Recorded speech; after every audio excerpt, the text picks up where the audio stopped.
but I'll start with the announcements. Welcome all of you. I'm very happy to see such a robust crowd in attendance for the third event in the Humanities Center at Texas Tech's Forest theme, which is our scholarly theme all of this year. We're very happy to have you here for a guided exhibition on Pisgah National Forest, which will feature a demonstration of an online project, and we'll hear from our panel of speakers, Christopher Witmore, Jennifer Gates Foster, and Caleb Lightfoot. And we'll have Dr. Bruce Clark, who is the chief programmer of the Forest theme, will be moderating tonight. Before we begin, just a few quick announcements on behalf of the Humanities Center. I would encourage you to take note of upcoming events in the Forest theme. We have our second October event next Thursday at the same time at 7:30 p.m. Central, and that will be Dr. Natasha Myers, who is a professor of anthropology at York University in Toronto, will be giving a lecture entitled Becoming Censor for a Planthropocene. And that, like all of our events this semester, is on Zoom, and you can register from the Humanities Center website, humanitiescenter.ttu.edu under the Events tab. If you're looking ahead to next month, we have two events in November. A really exciting panel demonstration and discussion entitled Tree Food, Forests, Indigenous American Cuisines, and Native Food Sovereignty with M. Carlos Baca and Rachel Sayet. And that will feature a cooking demonstration online. And then the semester wraps up with another lecture, Lee Klinger's Top Forest Restoration and Practice based on Indigenous Cultural Tending. And that will bring to a close a really exciting series of events that we've had all semester. And we will soon be announcing our final schedule for the spring semester. As I said, all of these are listed under the Events tab on the Humanities Center at Texas Tech website, which you can see there.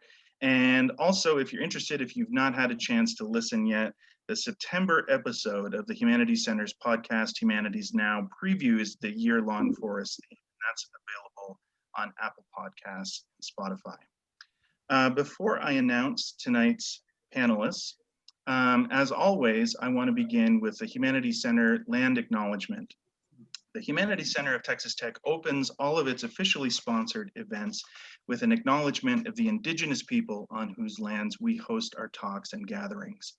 The center opens its events with this gesture as part of our commitment to respecting the shared humanity of different populations across diverse cultural traditions and to remembering with clarity the complex and violent truths of our history. With that in mind, we acknowledge the sacred grounds on which we stand, the traditional homelands of the Apache tribe of Oklahoma, the Cheyenne and Arapaho tribes, the Comanche Nation, the Jicarilla Apache Nation, the Kiowa tribe of Oklahoma, and the Mescalera Apache tribe of the Mescalera Reservation.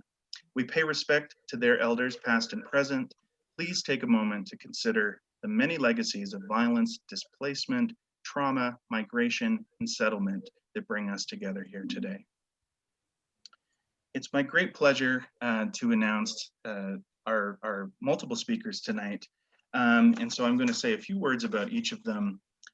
Christopher Witmore, who is one of the programmers of the Forest theme, is professor of archaeology and classics with the Department of Classical and Modern Languages and Literatures, known for work that blends objects in theory in the exploration of topics including chorography, the contemporary past, and the end of agrarianism.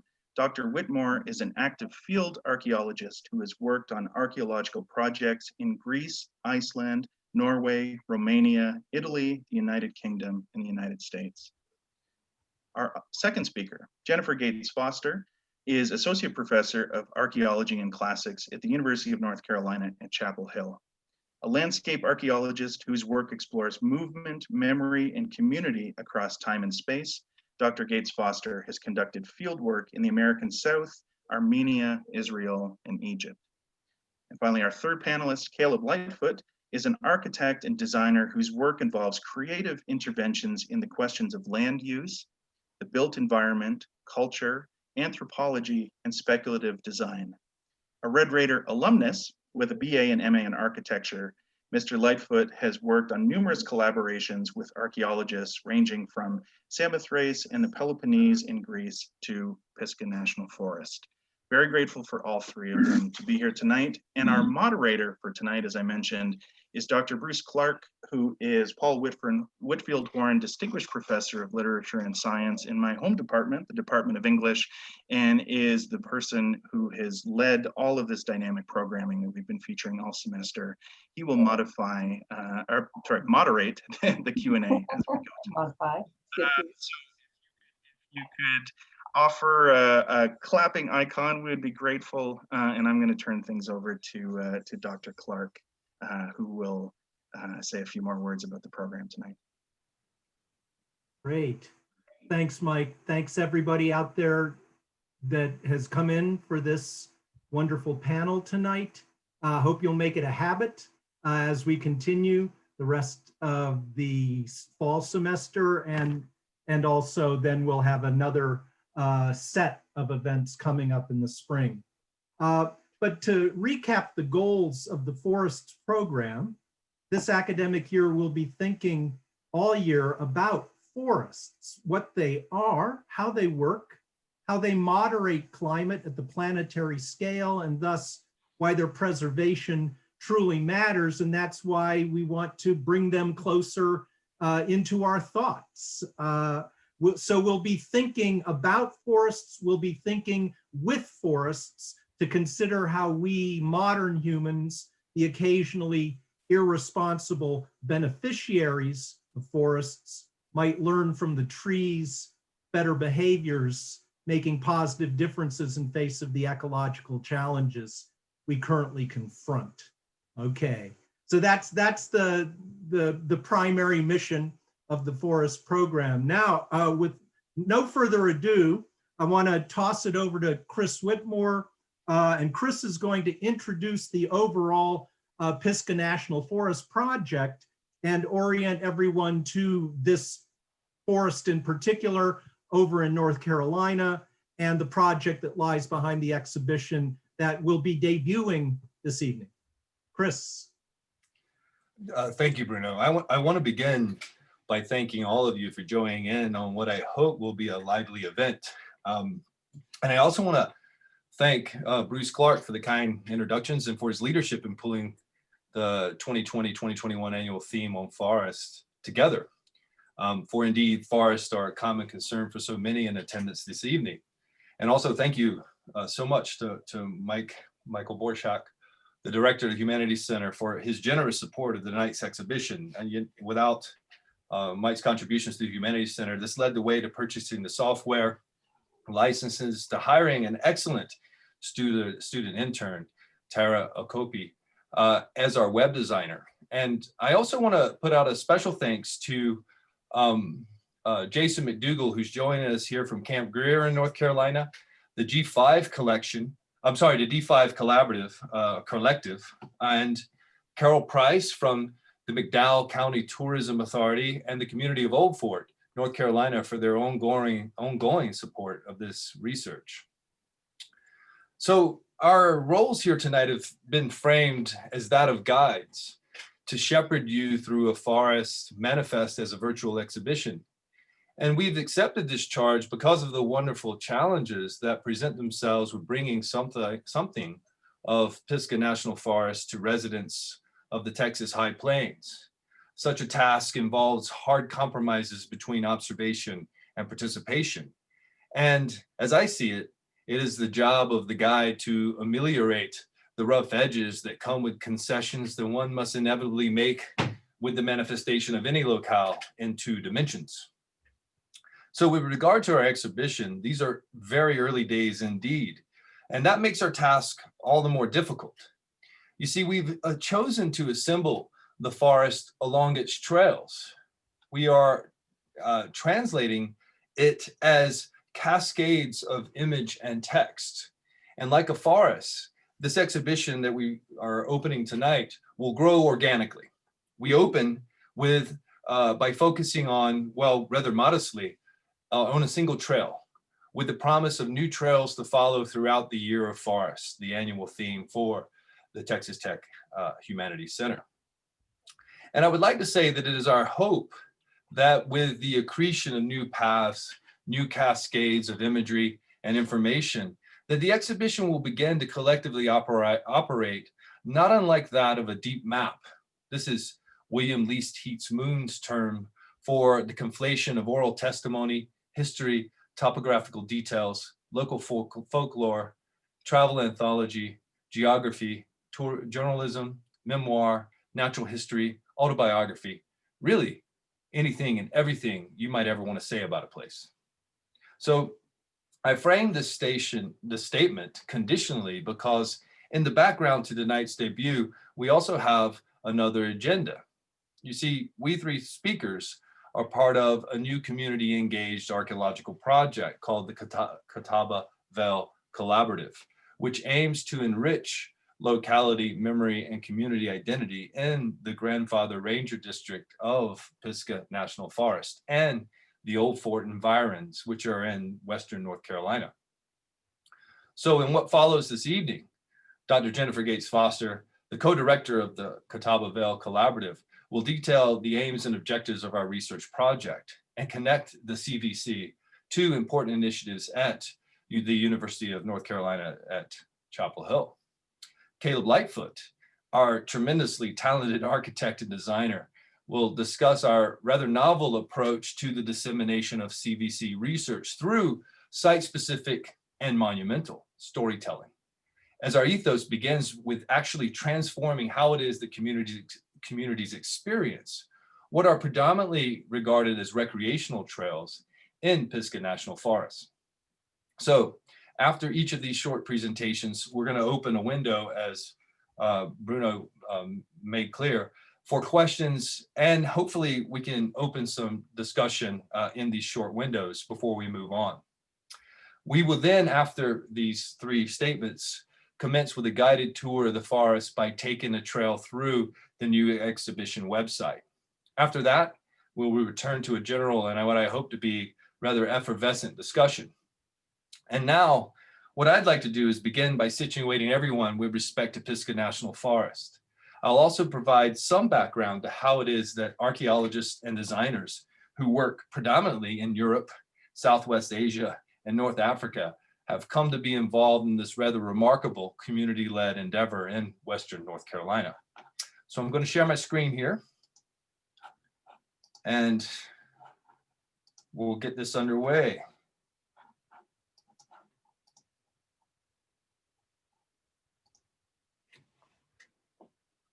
Is that coming through okay? Yep, that's good. So Pisgah, that's such a beautiful image, my gosh. Pisgah National Forest is located in the Appalachian Mountains of Western North Carolina. Here, our wonderful state, this wonderful state shape of my home state as well. For those of you who may not know, I'm from here. And we'll locate the Western Mountains. More specifically, our project is actually centered upon the Grandfather Ranger District, which extends northeast from Black Mountain and Old Fort along the eastern slopes of the Appalachian Divide. And while Pisgah, which is the biblical Hebrew word for summit, is celebrated for its natural beauty, this forest has known human manipulation and engagement for millennia. Over the long term, a diversity of communities have lived with, and in some cases, at the expense of a forest whose roots are primeval. And this is where archaeologists come in. Our involvement develops out of a nonprofit partnership between Camp Greer, the U.S. Forest Service, the 5 counties that make up the Grandfather Ranger District, local communities, and recreational trail user groups. Now, this partnership, which is known as the G5 Trail Collective, aims to raise money, increase volunteer support, and engage local community in the development, maintenance, and use of backcountry trails in the grandfather ranger district of Pisgah. Indeed, we are joined here tonight by some of our key partners, and I want to just mention Jason McDougall, who is the executive director of Camp Greer, and really a dynamic force behind developing equitable opportunities for local communities through trail development. The fact that we're speaking tonight is largely due to Jason's influence and outreach. Lisa Jennings, who is our natural resource specialist, and Scott Ashcroft, who's an archaeologist with the U.S. Forest Service, are also closely involved with our project. Now, the G5 Trail Collective aims to add some 20-mile expansion of the trail complex in the vicinity of Old Fort, North Carolina, over the next 3 years. And I should mention that already a personal congratulations to Jason and Camp Greer, because they just received this year's Trail Accelerator grant from IMBA, which is the International Mountain Bicycling Association. These are just small examples of successes that are moving towards the development of these trails, which we're working on in terms of generating stories and connecting people to this ground, this forest. Of course, the larger aspiration of the G5 Trail Collective is actually to build healthier and more vibrant rural communities in the forest district. Now, this means holding on to those communities, dealing with their interest and their heritage, and making that kind of front and center, putting that front and center to the endeavor to develop these trails. This is part of the collective vision. And the collective partners recognize that healthier, more vibrant communities involve more than just getting people out into the woods for recreational purposes. The overall health and psychological well-being of any community requires the cultivation of a sense of self and shared belonging in a place. So the G5 Collective and its community partners recognize that research into that community history, into those stories, into those memories, into that deeper past of the area required, well, archaeologists.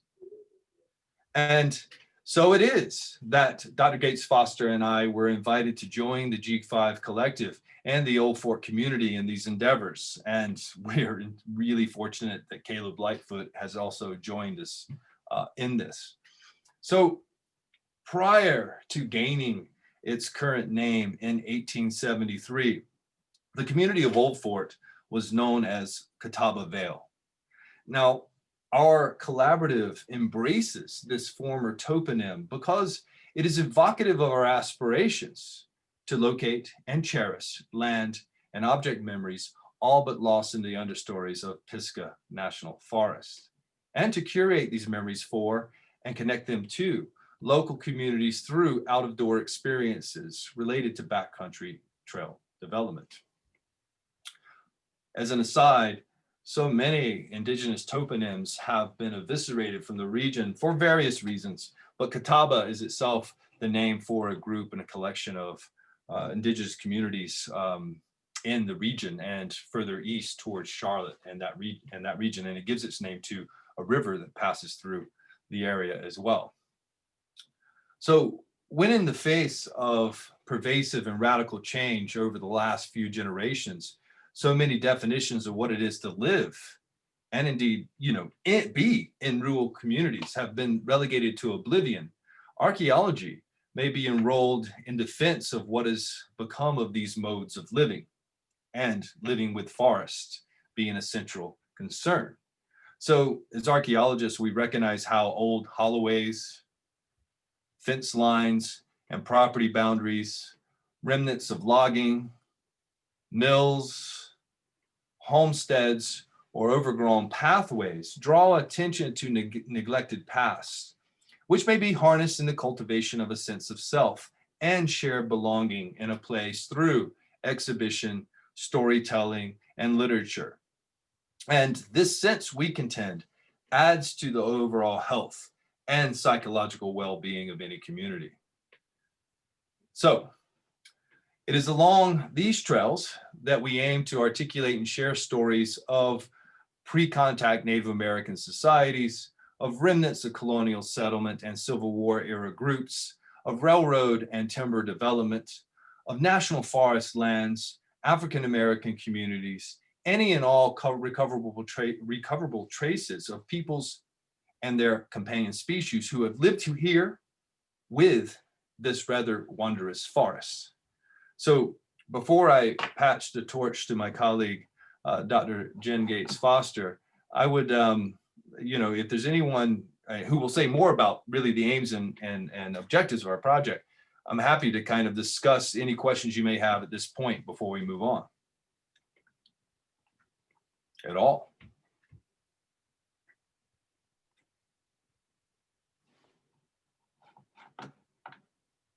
What do you think, Bruno? Should we move on?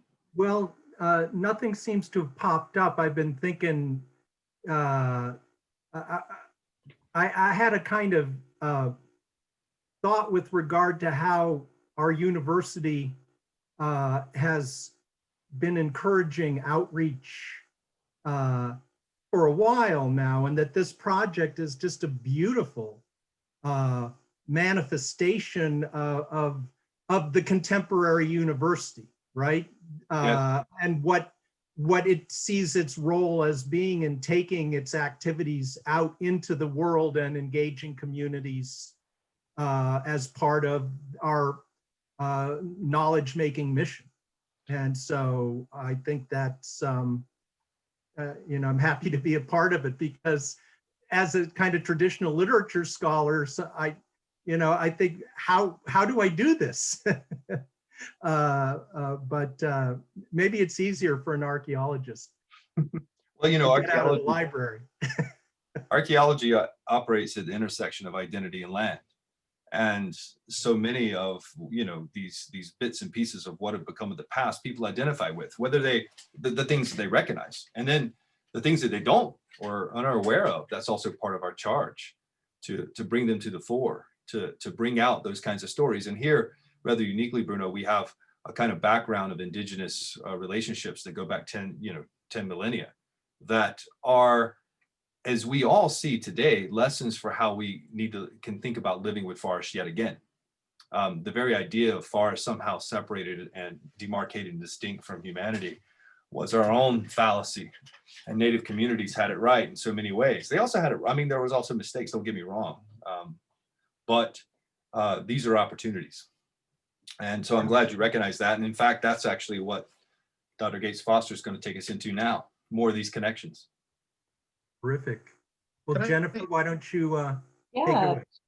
sure. My cat has arrived just at the right moment, so we can proceed now that she's here and taking her space.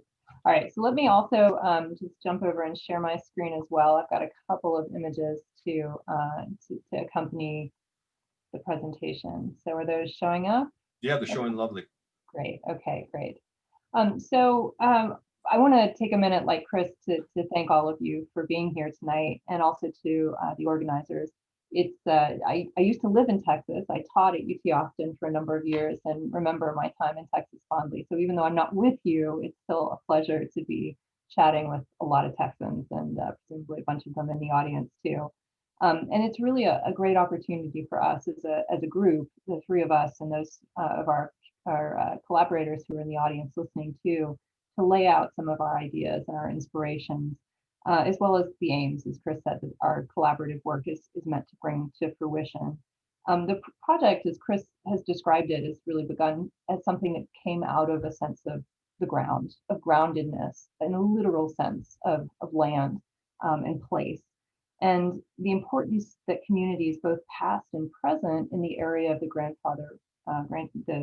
Pisgah Forest generally, but the grandfather ranger districts in general, the way that communities have been bound to their land, bound by it, and dealt with it over thousands and thousands of years, and connected to it. And so we see the project as a connected project in that sense, one for which the trail, the notion of the trail, the idea, the visual artifact of the trail, is a kind of totemic and powerful symbol of that continuity and that connection over space and over time. So what I'll do in the little bit of time that I have is say a few words about what we hope to accomplish with this project, the aims, objectives of the Catawba Vale Collaborative, and as well as the connections that have grown out of the project. and that we'll hope to continue to nurture in our future work. And then of course, Caleb will take over and show some of the amazing creative work that he's done to bring some of that into the world, which has been really extraordinary to watch happen. So the Catawba Vale Collaborative aims to really enrich locality, memory, community, and community identity in the area that Chris has described through this idea of community engaged archaeology. And archaeology, though, in its broadest sense. So archaeology is recovery of things used and discarded in the past, but we take that as a much broader phenomenon, because it really encompasses the landscapes of the Pisgah National Forest. So these natural landscapes are artifacts too for us. They're really a layered palimpsest of human activity and intervention, damage, abandonment over time. And so we're interested in these landscapes and these other areas of the Old Port region. And we do that in the context of this backcountry trail development. But our contribution in that context is to really go out and search for and to bring to awareness for a range of people these neglected objects, this broad definition of objecthood that we see as relevant to this project. So that relates to a lot of different peoples and a lot of different times across a range of different contexts in this area. They relate to things like the deep history of pre-contact Native American societies in this zone, which is a rich and extraordinary history and legacy. The remnants of colonial era settlement, of 19th century settlement, of slavery, of violence, of destruction, of floods, of terrible damage to infrastructure, of timbering to the point of almost total collapse in the ecosystem of this area, and then reclamation through another process of reforestation that was undertaken in large part by the federal government in the first half of the 20th century. Other communities whose histories have been subsumed in a paradigm of historical narrative that has privileged white settlement over Native American and African American contributions. That's another artifact. And all of these different groups in their lifeways have left, to some extent, recoverable traces in and around this national forest zone. So we work together with our partners, our community partners, who really are the ones who are helping us understand the needs and priorities of this community, to foster an awareness of land and object memories by identifying, investigating, and documenting ruins and features in the landscape using a range of different archaeological techniques. So some of those are as simple as field survey, moving through the forest, looking at the forest, taking note of remains that we see with our eyes, listening for those. And others are more high tech, so LiDAR survey, for example, using LiDAR data to look through the forest canopy to see contours of the surfaces of the slopes of the mountains. Some of these recoverable objects are fence lines, property boundaries, derelict field systems, mills, homesteads, logging traces, and pathways, as Chris listed. And each of those speaks in innumerable ways of the past, but also the present and its entanglement with the physical traces of these past actions and thoughts. So as I'm talking to you about some of the big ideas that frame our work and some of the practical things that we hope to deal with, I'm also starting, I hope, with this image to sort of bring you into the forest with us. This is an image of one of the RIP trails that we surveyed informally this past summer. Chris and I and Jason and Lisa, who he's already mentioned, and Scott as well. And this is the Swannanoa Trace. This is one of our trailways that moves through this area. It's a historic road in the Royal Gorge. So on the map that Chris showed you previously, we're now sort of in this zone. Here's the Royal Gorge here. And the Royal Gorge is a track, an area which runs along the Swannanoa Creek from Ridgecrest, which is a town just at the top of the mountain. So here's Ridgecrest here. And the Swannanoa Creek runs along this bottom, this hollow here. And it runs down to Old Port. This is between Kitsima, the mountain biking trail, and then what will be the Fauna Flora Trail, which runs along towards Point Lookout. Now this trackway is a historic, largely unmarked trail, just visible here in the undergrowth. You can see some of the old trackway here. And this was the summer, so things were pretty overgrown. This was originally a Native American trackway, footpath. And in the early years of European settlement in this area, It was the stagecoach road that connected Old Fort to Asheville and beyond. And it's a famous stagecoach route because it was so dangerous.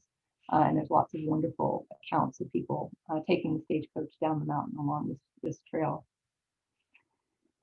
This road runs just below the railway line, which was built between 1876 and 1879 by African-American convict labor during Reconstruction, an incredibly violent episode in this region's history, but also a point of great pride for this community through almost 100 years. This was sort of the thing that the community looked to as a kind of defining feature of their landscape. And that railway was layered just above that historic trace that I just showed you. And layered yet again above that was Old North Carolina 10, which was one of the early highways built in this region, which later became Highway 70, which has now been abandoned and has been converted into a greenway trail that will be incorporated into the Fauna Flora Trail. So right there, you have this sort of incredible history of some thousands of years of use of this one route and the richness of remains that has produced just looking at the trackways which move through this forested area. So the Swannanoa Trace is a wonderful example of this. The trace is peppered with remains of all kinds: graves, moonshine stills, trash heaps full of tires, homestead ruins, road remains, and abandoned, oh, it's another cat, just in case we didn't have enough. Even plantscapes, sort of remnants of plants planted around graves, which have been abandoned for probably 80, 90 years, that have gone feral. So really this sort of richness of archaeological remains, this palimpsest that characterizes these landscapes. So we're working with other members of the team and in the field and then back in the laboratory. What we're aiming to do is to facilitate the integration of these places and these traces that we've documented, like this abandoned chimney here, which marks an old homestead along the trail, this Swannanoa Trace. And we want to incorporate these remains into the development plan as a key contribution to community identity and negotiation in the Old Fort area. So we're looking to craft an innovative integration of archaeological and historical evidence with the trail system and with the trail planning process. And we're hoping to contribute to community health and well-being through the celebration and discussion, in some case contestation, of heritage and history, and the context of this out-of-doors experience and more broadly a kind of touristic approach. We also want to open new spaces for discourse around the past for some of these difficult and unknown episodes, and to incorporate an opportunity for that discourse for a broader range of community members. So we have sort of three different phases of the work that we're doing. Reconnaissance, which we've already begun. I've shown you some images from that already. Focused research with community engagement. We're already beginning that process as well. And then articulation of what we're finding and what we're building through publication, exhibition, and storytelling. And today's event, this evening's event, is our first foray into that piece of our plan. And it touches all three of these objectives, the things that you're hearing about tonight through this presentation of the Hickory Branch Trail, which is one of several powerful, really powerful wayscapes in the area that knit together all the themes and potentialities that we see in this zone. So I also want to say just a quick word, kind of following up on Bruce's point about the public university and the public face of the university, the community university, because that's another piece of what we're doing. As a faculty member at UNC Chapel Hill, one of the things that we are really looking for ways to do and have been for some years is to work with community partners and to be part of a larger initiative that's designed to support communities in North Carolina as they examine their own complex histories and help them chart a new, distinctly North Carolinian future. And this is called the Southern Futures Initiative, and this is spearheaded by the Center for the Study of the American South. And it's a commitment to regional transformation for a way to deepen and develop community agency and to work with our community partners to cultivate community leadership and bring to bear the university's resources, both intellectual and practical, to support these groups in their own interests in placemaking, storytelling, and development in ways that suits the needs of their community. So we're hoping to continue to grow our participation in that initiative, and we also are participating in makerspace initiatives. That's something that Caleb will be, I'm afraid, deeply engaged in, elbow deep in by next spring, hopefully, working to facilitate and fabricate some of these objects that we'll be using to do some of this storytelling work. So that's another piece of this, is to really build the university's impact in North Carolina here. And Chris's involvement through tech is, of course, really critical in that. He's been the linchpin for almost everything that we're doing, Jason and Chris. All right, so I'll stop there, and I can answer questions now if people have them, or maybe it makes sense to just pivot to Caleb. Well, let's just pause for a moment. We have a question. Oh, good. Alex Clayman, what about non-human actors and their existences as inhabitants, or even as maintainers of past forms? And you should see that on your Q&A that you have available on your screens. But would someone care to field that? Chris, I'm reminded of the bear den. Do you remember this summer when we were walking this Wananoa Trace, and we were looking at an area where we have the remains of the roadway, a built up area of the roadway, and then what is probably something related to a Civil War engagement and a burying ground near that, and a bear cave, which had been a bear den, which had been sort of dug out of the riverbank and was sort of plopped right in the middle of this hole. So that's a very literal sort of way that we were all reminded. I think I was very vividly reminded during that process of documenting these remains, that this was a landscape that was far from empty and had not historically been empty in any way. And I, with my prejudice to the human question, in some cases forget these things. And that was something too when we were looking at the old growth forest and noticing all of the signaling by the bear population there. That was again brought home to me sort of specifically that we really did need to think about these landscapes as something shaped over the long term by some of these really the megafauna populations in particular, and their exploitation and coexistence with some of these human populations. So that was my own particular immediate reflection on that question. Yeah, it was amazing how that called to us, that particular shelter, because indeed, I mean, it turns out that it was also potentially an indigenous rock shelter that was looted in some ways. Exactly. And these are very sensitive things that we only call to obliquely because we really don't want to point out where indigenous remains are at, largely because they too many people want or are attracted to them for various reasons. But I really like the second part of Alex's question, his second question too, where he's talking about non-humans as kind of upholding past forms, upholding the past. And indeed, the holloway, the trace that Jen showed us, has all these wonderful, this root work that actually works along both sides. And you have these roots that are basically holding these holloways in from slope erosion, from kind of, increasing degradation. So the forest participates in holding memories. Often people think about, archaeologists especially, that somehow root work is at variance with and competes with preservation. But it is the case that there's just as many examples of how life actually upholds and maintains archaeological objects and helps them to persist through time. And that's a wonderful example of that, Alex. That's a great question. I hope that is sufficient. Actually, non-human actors are everywhere. I mean, there's trillions of them that we're dealing with. Calling attention to them is very difficult, but it's very important to always remember that they're there and they kind of play major roles. And often in this kind of landscape work, they call to you, and they can draw you to see something in a way that you would never have seen it before. And it's important to twist our perspective to appreciate that. We have a question from our colleague, John Poach. It's a literary question. I thought if it's okay with John, I'll hold it for the general discussion and introduce it at that point. So why don't we hear from Caleb and then we'll just move it along. Great, thank you all so much. I'm going to share my screen real quick. Do you see it? Okay, fantastic. Well, let me start by thanking everyone in attendance and also the organizers. This is a really neat event to be a part of.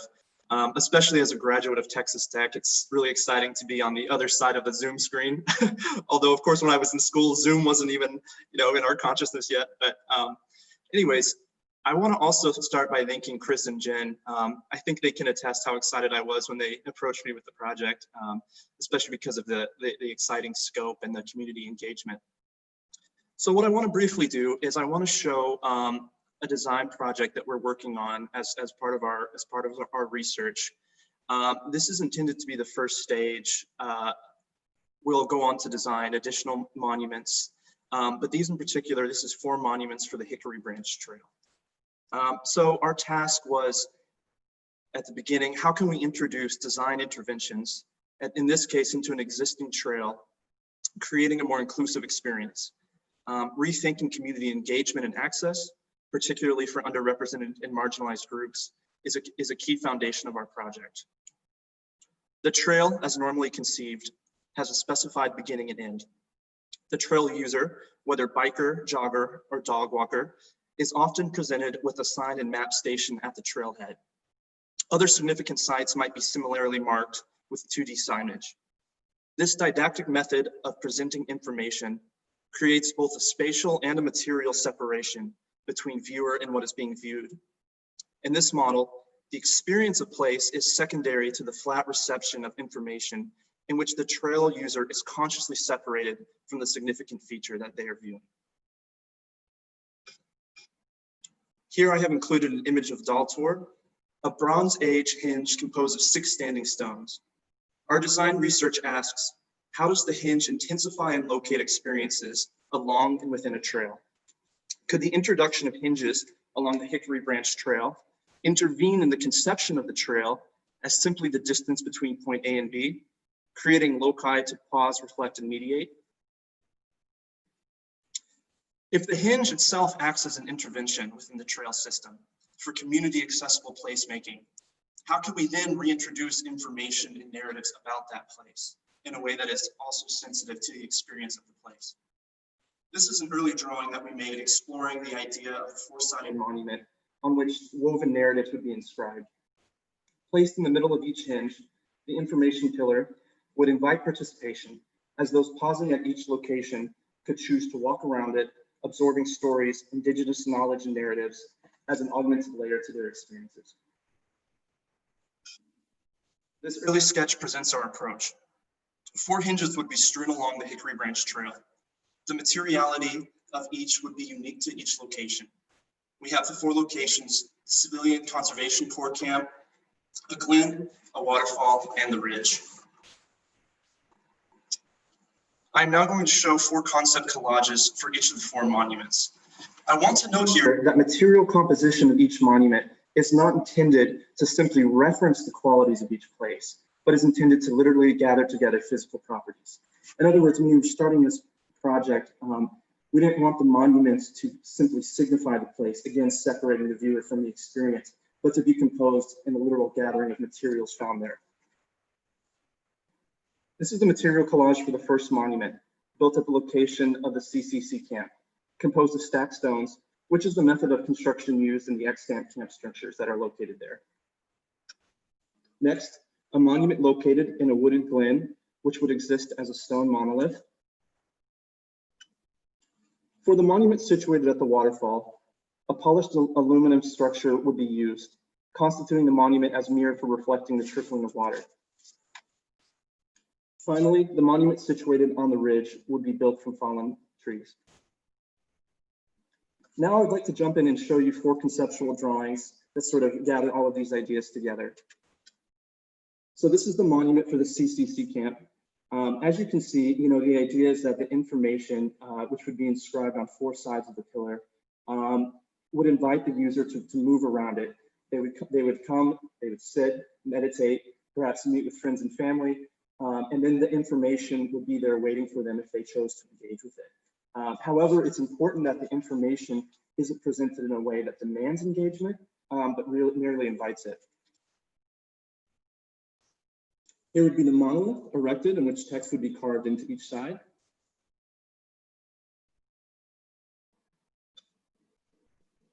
And here's the monument that would be situated next to the waterfall.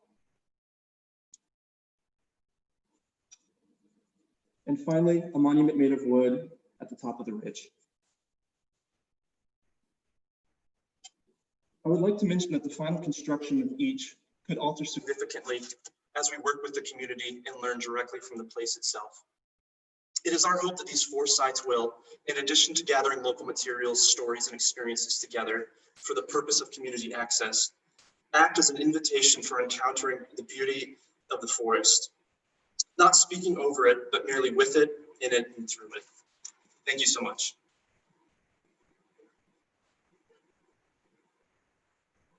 Thanks, Caleb.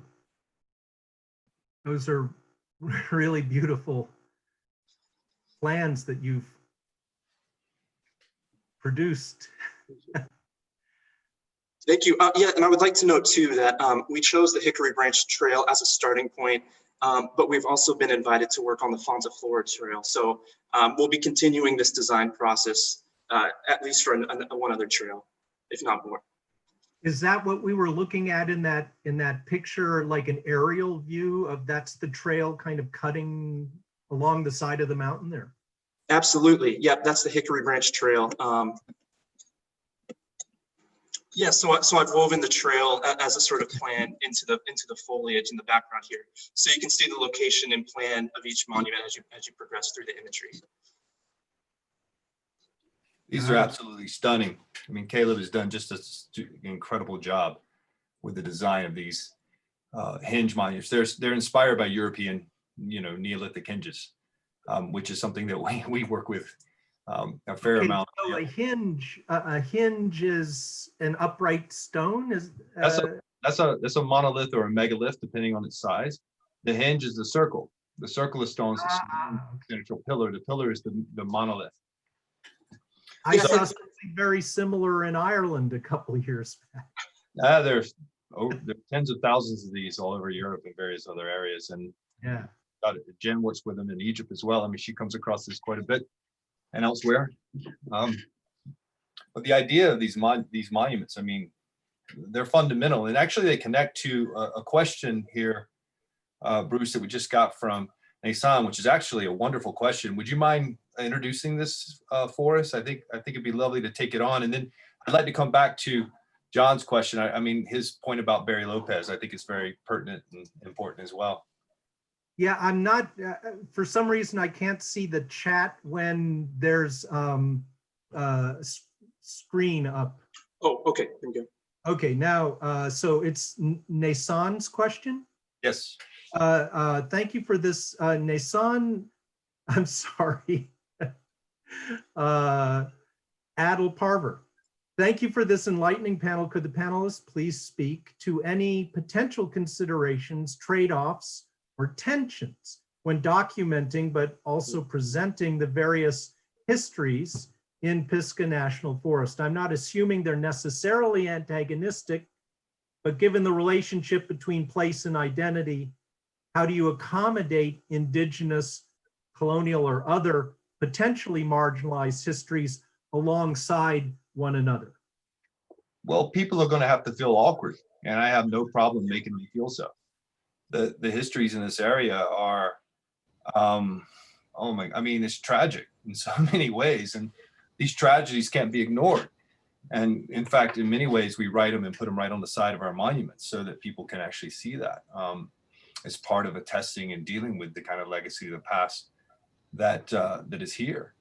I think that the reason I think this question is also so important is that, and it connects to what Caleb was sharing with you, is that the reason we've created these monuments, I mean, they're more than stations of information. Yeah. Yes, they're rethinking the way that you actually engage information panel here, thing to be viewed over there, to kind of stage and separate you from the forest. No, this invites you to engage or ignore what's being said. And indeed, one of the great challenges that the community of Old Fort had presented us with is really how to invite communities of color, low-income families, and other underrepresented groups to take part in these locations. We designed these monuments actually as destinations in themselves, monuments of congregation, circles of meditation and contemplation, which serve or are meant to serve as sanctuary for diverse peoples. So that means the stories that are actually there have to speak to diverse peoples. And some of these are incredibly awkward, but we're going to speak to them directly. And so I just wanted to add that in there. I know that Jen and Caleb will have a lot to say about this as well.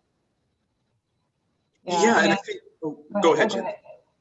I was just going to say, I mean, this consideration as a foundation for the design process, it's one of the reasons why we tried to maintain as light of touch as possible when introducing new materials into the forest. And that's not just a sort of, gesture to the qualities of the place, but it's intended also so that when we actually begin the construction of fabrication, we would be working with the community to build these with materials that are only found there. And so that's why I want to add that note that these are not construction drawings, they're conceptual drawings. So as we continue this research, as we work with the community partners, the design of these things could change drastically as we take input and collect local materials. So it's a very soft design for how to reintroduce these places of meditation. And I think that's an important consideration too. Yeah, and I think, for my own part, I know Chris and I have talked a lot about this in the lead up to the to sort of formulating this initial type of intervention, which is a soft one, as Caleb said. One of the things, though, that isn't soft, and I think Chris has already alluded to this, is some of the content. There are a number of things that that an intervention into some of these places is going to entail. I already mentioned, for example, the convict labor during Reconstruction that was used to construct this railroad. This is a well-known piece of Old Fort's history, but these are spaces that are lost, right? Where were those camps? Nobody really knows. Well, okay, they were here. There's some historic photos. So just inserting a memory, a kind of somewhat authoritative statement that, well, they were here. This is where this thing happened. We're not didactic in the sense that one must sit and have a particular response to that, but by the marking of that trace, because there are traces of those still remaining, by the marking and signaling of that trace through one of these monuments, for example, we're inviting reflection. We're not, the community, we want to, and this is something, again, I tried to emphasize in my short remarks, is that we want to be in conversation and in dialogue with what our community partners are telling us are important to them. And this is something we're hearing from them, that these are stories and ways of interacting with the past that they feel are critical and important. And so we're thinking about ways to do that where we're being led by the community, but by community leaders, and taking our, sort of starting point from those conversations with them and trying to resist any kind of authoritative, pointing towards a particular way of responding to these pieces, these traces in the landscape. But at the same time, still strongly standing on the notion that they're there and that they invite reflection and they invite contemplation. I think as Chris said, we're not pointing towards a particular response that is required, but we are pointing toward a particular kind of awareness. Just to add, I mean, these as destinations themselves, there's a very, I think, conscious effort to recognize both the medium, the architecture, and the actual information that's there. These places as sanctuaries for diverse communities are so timely right now in the time of COVID. A lot of people don't have these beautiful gardens and these places to actually get out for repose, for sanctuary, and we really want to kind of create that kind of space. So Jason McDougall, who's joining us tonight, the director of Gear, Camp Greer, this amazing dynamo of a human being, is working with, trying to work with technology firms and various kind of communications companies to create G5 technologies on these monuments so that people not only have access to information, but the monuments themselves whisper to people, reach out and provide deeper levels of information than what you see on these panels. And that in itself, just think about these 4 monuments along the trail. If they become destinations, the trails break up. They're no longer a through. They're actually places of pause.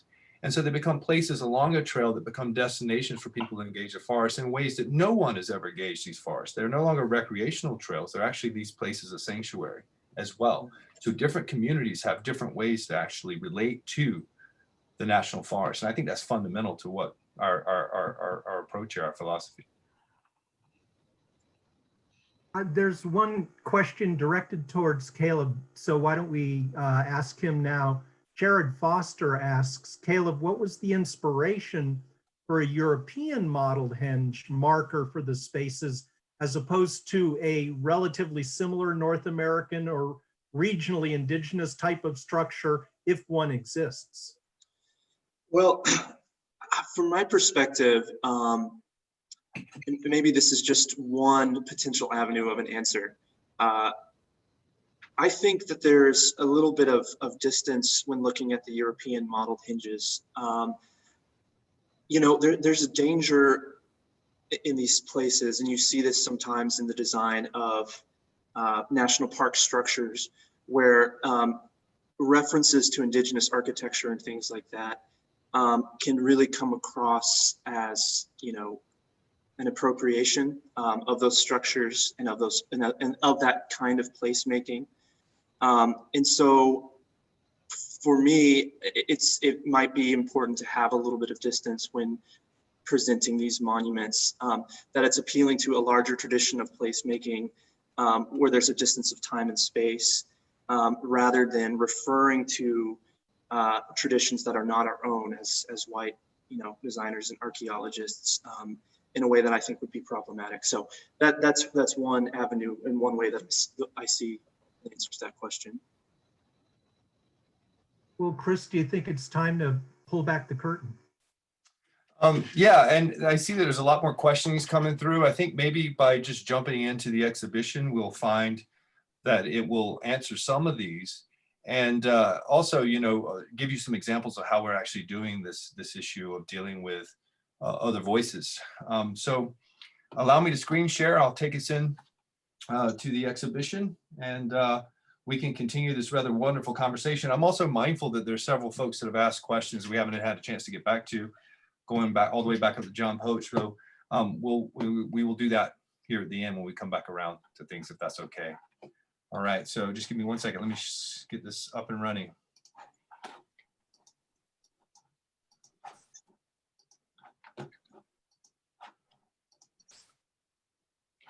So everyone, you'll see that our exhibition now live is here with the catawbavale.org. So we'd love for you to step in on your own time and take to the trail. Just give it a second here to kind of come up.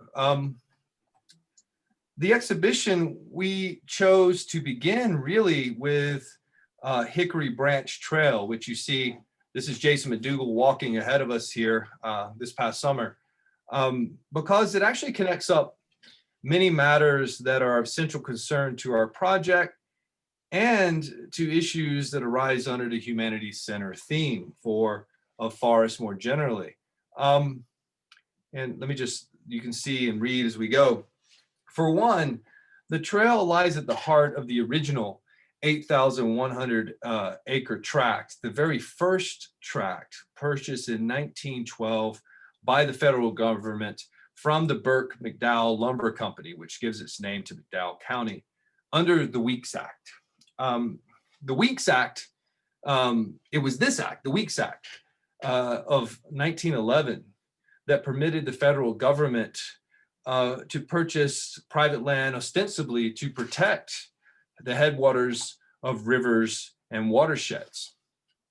And, you know, in the zone surrounding Curtis Creek that you see here, where the trail begins, and the Hickory Branch tributary that the trail follows along the creek there, these forests were decimated by clear cutting. They were absolutely decimated. Nearly every tree fell to an unrelenting drive for resource and profit. Built in 1904, the Union Tanning Plant in Old Fort devoured the trees covering these steep woodland slopes and hollows. And what the tanning vats didn't take, the lumber mills did. The appetite for tan bark was tremendous. So here, these stands, what was already there, these stands of giant tulip poplar,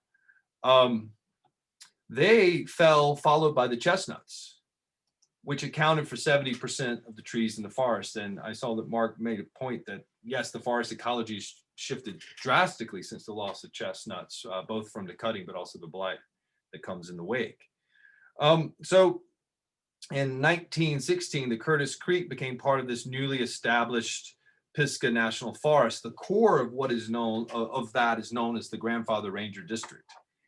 And whereas their concern in purchasing this tract was for, matters of locality, for the loss of slope, for the quality of water, such acts of forest regeneration, both natural and contrived, are now regarded as a vital solution to climate change. And this is one of the major aspects of the project, and indeed the theme that is central to Bruce Clark's research. And it's something that we are incredibly mindful of. You see, with Pisgah, we have an opportunity to observe and learn from over a century of forest regeneration. Just think about that, over a century of forest regeneration. This is what becomes of this. So secondly, the trail, and you can see this here, I mean, it's an example of a purpose-built trail. So what that means is that this is distinguished from legacy trails. Legacy trails are those that are recomposed, repurposed, logging paths, road beds, etc. Even going back to John Poach's comment, some of these are animal trails that are game trails that are used and over generations and just become a really opportune location for a trail to follow.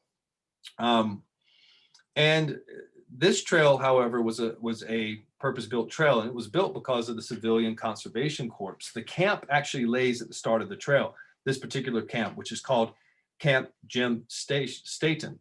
And you can see historical photos of the camp. We take you into it in various ways. And it's really, these are amazing stories of young men who, as you see from our short text that accompanies this, and this is actually also the text that would go on these monuments. But men unaware of how to maintain their bodies learned hygiene. Those who only knew tattered jackets and patched trousers were issued new clothing, on and on and on. These are some, I think, important stories that connecting to Bruce's interest. I mean, this is literature. It's literature written on the side of these monuments and in stone. We aspire to that level, at least, to kind of convey this information. It's very important to us here. And so this trail was built by them. You walk upon it. So that's a major reason that it's so interesting to us. A third reason is that the trail follows a creek that is the Hickory Branch. It's a tributary that goes into Curtis Creek.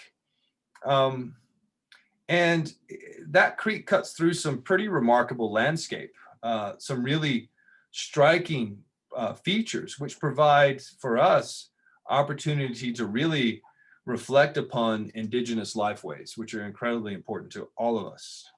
And I'm going to bring you to that here in a second. But the forest is saturated with sites associated with Native American communities over the last 10 millennia. And, given the sensitivity of these sites, how fragile they are, how central they are to what it is we do as archaeologists, we only address them obliquely. We're never going to tell you where they're at. I mean, we won't. It is the case that that's the key to actually protecting them in the context of a national forest. I know that everybody can see the gray back screens. There are images that are coming behind it. I think it's just the nature of how it's loading here on this machine, but on others, you should also see images in the background. So this, addressing them obliquely is about raising issues of place names. This particular area doesn't have indigenous place names. And for me, that says a lot about the way in which so much of these memories have kind of been given over to oblivion. Memory, the different modes by which the forest would have existed. A managed forest in deep time, a watchful place, a a place that bounds with spirits looking at you from all directions. And it also is a kind of message of resilience, this idea of a stand that is decimated by logging, but yet here it is. And in the wake of the ravage of the chestnuts, we now have the loss of hemlock in North Carolina, which is, without major interventions, these trees are dying. And they're beautiful trees. It's sad to see.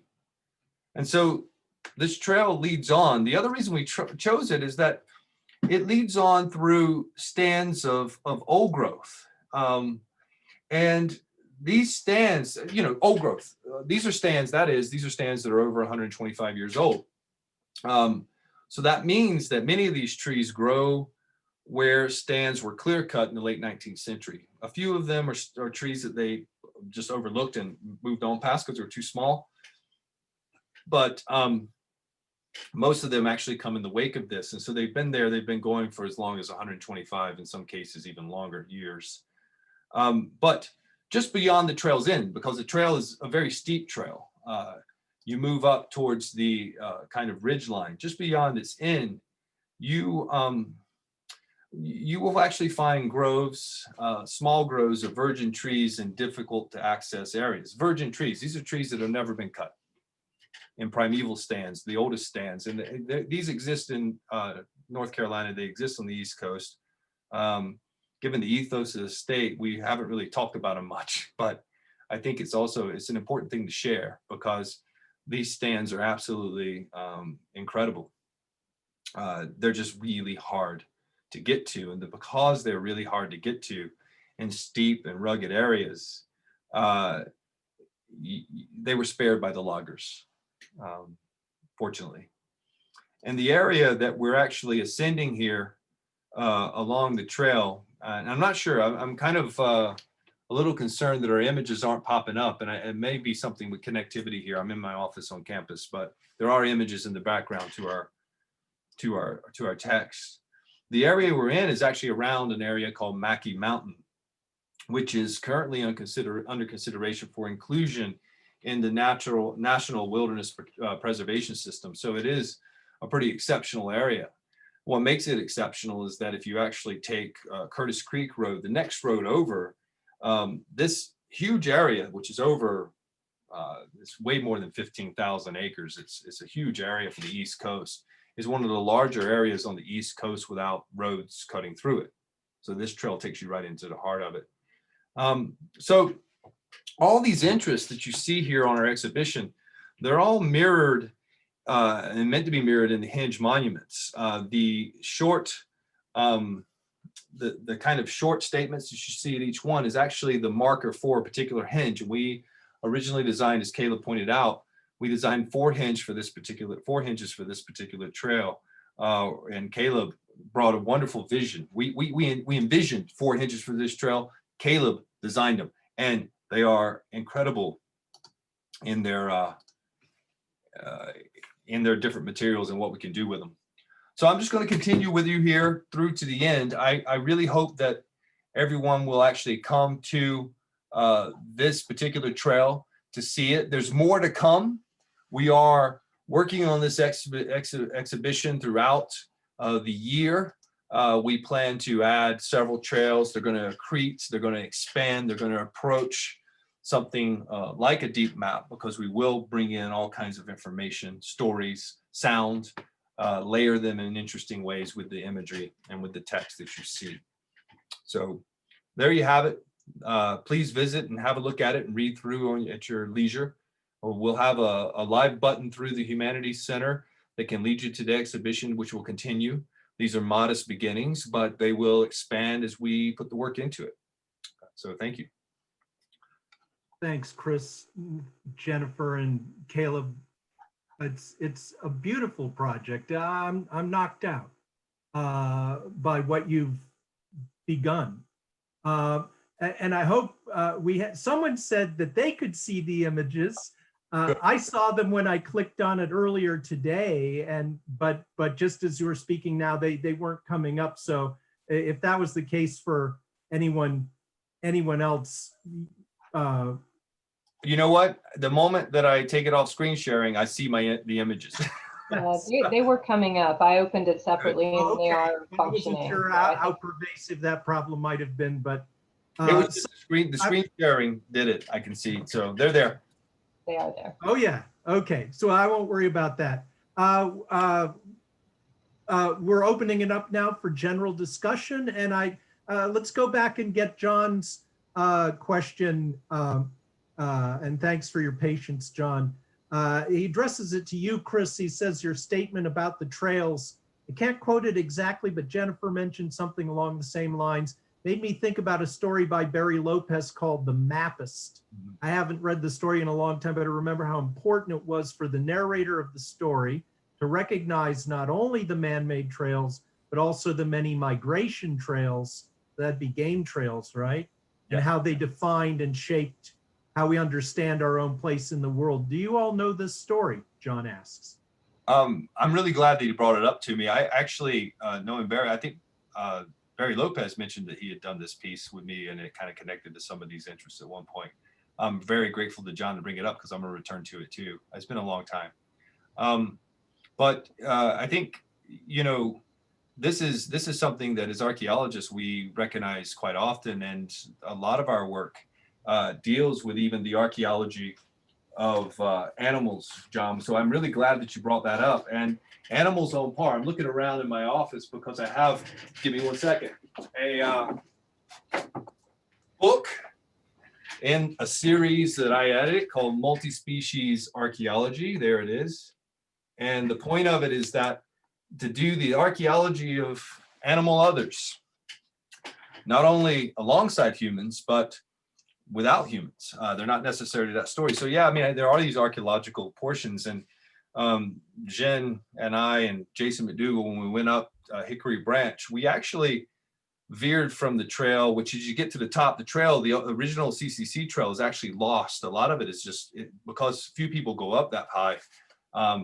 It's not really being used that much. And so it needs some attention. So we took to the animal trails and we followed we followed a bear trail, up to the top of the ridge, just kind of looking for this lead mine that gives the area its name, Lead Mine Gap. Didn't find a mine and luckily didn't run into the bear, but I'm really glad that you brought that up, John. Thank you.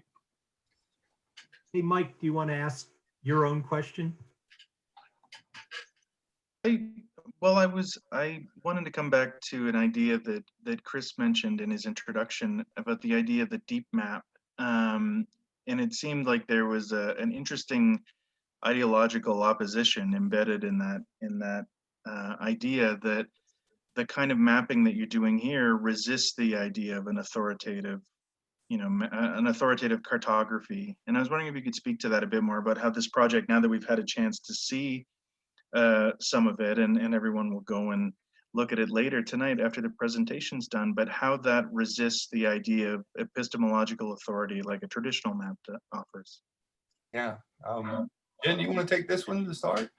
Are you interested? Yeah, I mean, I think this is, something that we have sort of walked around in lots, literally walked around, because we, observing the sort of the trailhead model, right, that Caleb was talking about, of the kind of didactic signage and the interpretive panel that directs you to contemplate in a particular way. And so I think, the tension of what I alluded to already a little bit is this idea of marking place, which is asserting a certain kind of primacy to a place and a set of observations that we feel need to be highlighted, but not to be authoritative in our direction, being directed towards the response to that. And I think that is kind of where we landed. I think this is something that is still very much going to come out of more dialogue with the people in the community who would be using this and who we need to hear from. And I think that's our next step, is actually to be, there's going to be a lot of different opportunities for that feedback to happen, for them to offer their leadership in how these kinds of can open, because we want this to be open. We want this to be something that can can be moved, can be added to. I mean, the 5G piece of it is something that's really important to us too, because that offers a way to change content, for people to add content, for this to be something that's driven by community response, which is going to change over time. And I think that that's kind of where we landed with this, was that yes, we were going to have to commit to a kind of topographic waymarking, but we weren't going to commit to a set of narratives that were going to be anchored there. They were simply, this was going to be a space for dialogue. And we were trying to design something, and I know we'll continue to do that, design something that allowed for revision, response, discomfort, embrace, all of those things. And so that was sort of where we are at the moment. But like Chris said, this is something we're still trying to figure out how to do that, because it's such a different model. I mean, we looked around for somebody who was doing something similar, and I'm sure it exists, but we just haven't yet found, something quite like what we want to do. I just want to add to that, Mike, because it's a very important question. We're quite mindful that, these all maps are achievements. And the moment you treat them as such, you recognize there are black boxes that you can go back down into and show how they are kind of built over time by specific people with specific agendas trying to communicate specific things. And I think the very nature of the deep map is that it's an ongoing conversation. A deep map is anything you may ever want to say about a place, and it's something that everybody can say about it. And I think the 5G is a critical component to these monuments that Jen laid it out so very well, that they're places for everyone, and they can add, they can change, they can make, they can offer insight as to changes, and that we're very mindful of panels that can be, replaced over time. But the way they're written, the way they're meant to communicate is to be inclusive of all, to be inclusive and to refer to the memories that are here, the memories that are held in this ground, in this place, and what we can tell from them, and to understand them from all sides, or as many sides as we possibly can. A while back, Mason Schrader asked, I'm curious if the panelists have some thoughts about accommodating blind participants. Great question, Mason. Yeah, go ahead, Chris. No, please, I'd love to hear what you have to say. Well, I think, as of now, the text is intended to be inscribed in the actual material surface of the monuments. And so if you have the text in relief, then I think we would 100% include Braille, so that, blind participants could engage with the information in that way as well. And they can fill the letters themselves because they are inscribed. Exactly. The other thing is that Caleb is designing the seats of the hinges so that you could actually ride mountain bikes around them. So they're incorporated into what's happening there. And also for people who are, blind, the 5G is important because that kind of reaches out and whispers. It kind of reaches out and grabs you, and through your handheld device, someone who's blind could hear what's actually on these monuments, or indeed enter into deeper levels of information through the connected sites that we try to put here. This is hard. We're trying to lead, and we're trying to find partners to work with on this. Some of those are coming from the Bay Area, Stanford, but others we'd like to find locally in North Carolina. And so Jason McDougall, as I said, is working hard to try to do just that. It's a great question. Yeah, thank you. Our forest program colleague Curtis Bauer asks, or says he's curious how you can draw a connection between the work you're doing with the Pisgah Forest and the local landscape here on the Llano Estacado. That's for you, Chris. Oh yeah, he would ask the hardest question. I don't know, Curtis. I'm being pulled in too many directions already. The Llano Estacado. Let's give that job to Curtis. Well, no, it's such a different landscape. Yeah, I mean, the moment that we enter into a project, I mean, I think Jen can attest that these are huge commitments, and it takes a decade to do this kind of work well, and that's why Jen works on how many projects are you juggling at the moment? Just one other big one, and I'm trying to close out another, three, but that's too many. Yeah, it is. And 3 for me, but the key thing is that it takes a long time to kind of enter into a place and to be patient and allow it to present yourself. And I think that we've opened ourselves up to that here. So it's to be seen how it relates to Lubbock. Were we to open ourselves up to that, that would take quite a long time to kind of begin to pull together the kind of threads for something of the scale. But well, we'd have a good model. Yeah, but I was just thinking that paths are not the same, right? I mean, I think that Curtis is what he's saying. I mean, they're not forests. They're not, the kind of paths are not here in the same way. That's why they had to stake them.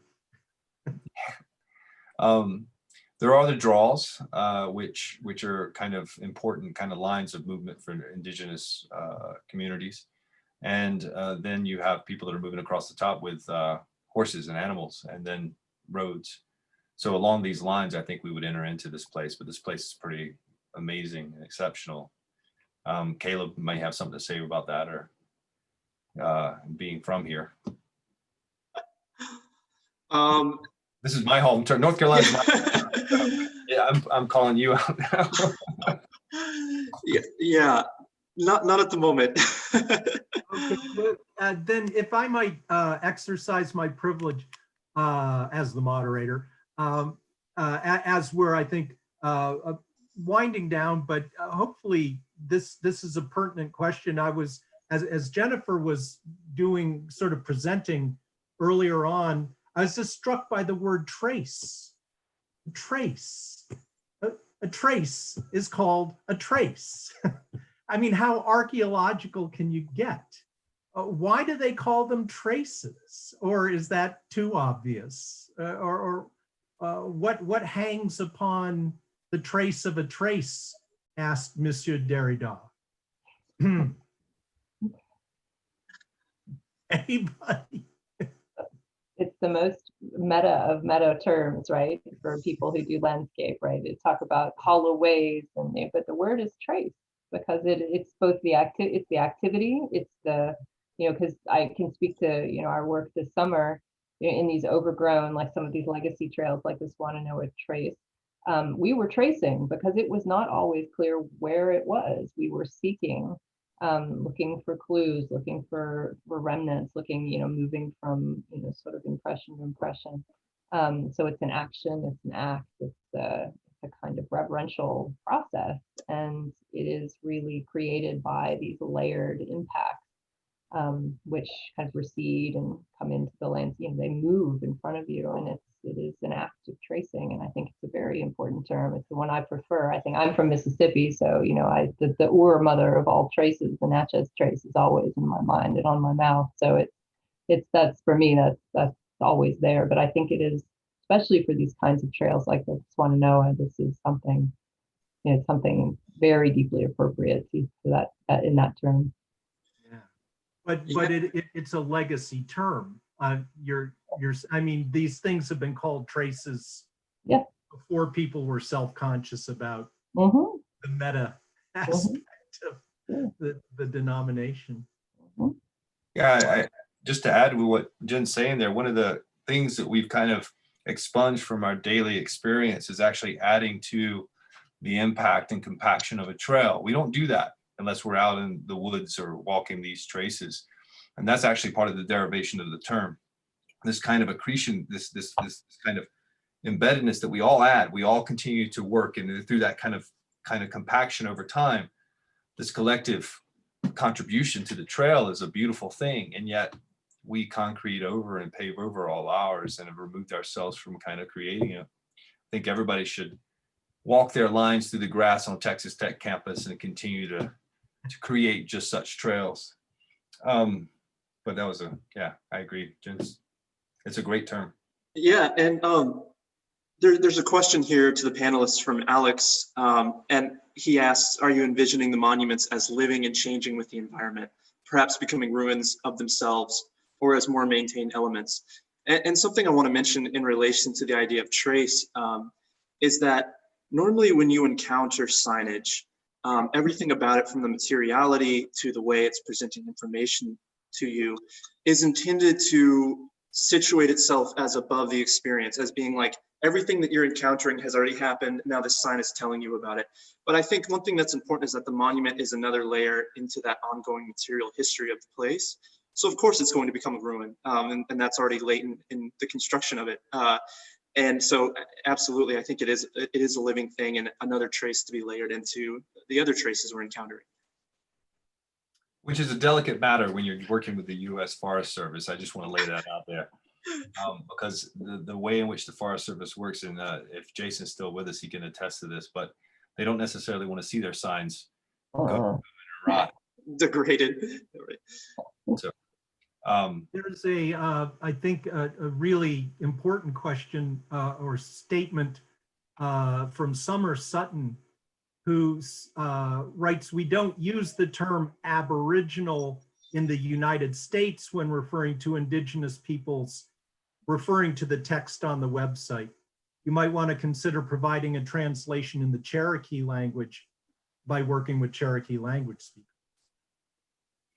well, Victoria, Vicky may know that, I often use my terms in their original etymological sense. So I'm using the Latin, and I'm not reading anything else into it, just in terms of the original beings, the original inhabitants of a particular location.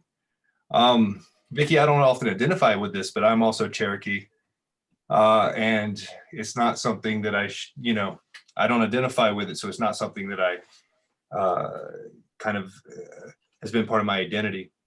But it is the case that eventually we are going to work with precisely those communities and bringing in that kind of language and the kind of language we hope to use. Yeah, thank you.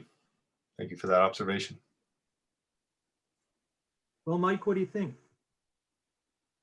Yeah, we are coming up on 9 o'clock, so we're about towards the end of our scheduled time for this evening's presentation, and we want to give everyone the chance to get on their web browsers and have a look at the project themselves and make their way through the trails that you've presented for us.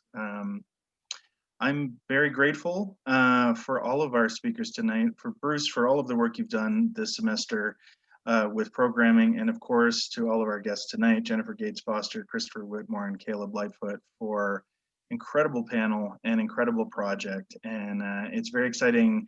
I actually love that we're leaving at a point that the project will still be in development throughout the year, so we can keep coming back and looking more. And we will put a link to it, as you mentioned, on the Humanities Center website too. So all of visitors to the Humanities Center website can find it and make their way through this great exhibition. But thank you very much again. Thank you. Thank you Thanks, all. everybody. Thank you so much. Thank you very much. Yeah. Okay. Jay, Caleb, it's great. All right. Before one last note before we wrap up, please go ahead and register for next week's talk. Natasha Myers, a week from tonight. Please register for that lecture. And as always, I'd like to thank the Humanities Center staff, Justin Hughes, Callie Watson, and Tara Okopi, who was the web designer on this project and has been a great contributor to our programming this semester. Thanks very much, and we hope to see you next week. Thank you all so much. Okay. Thank you.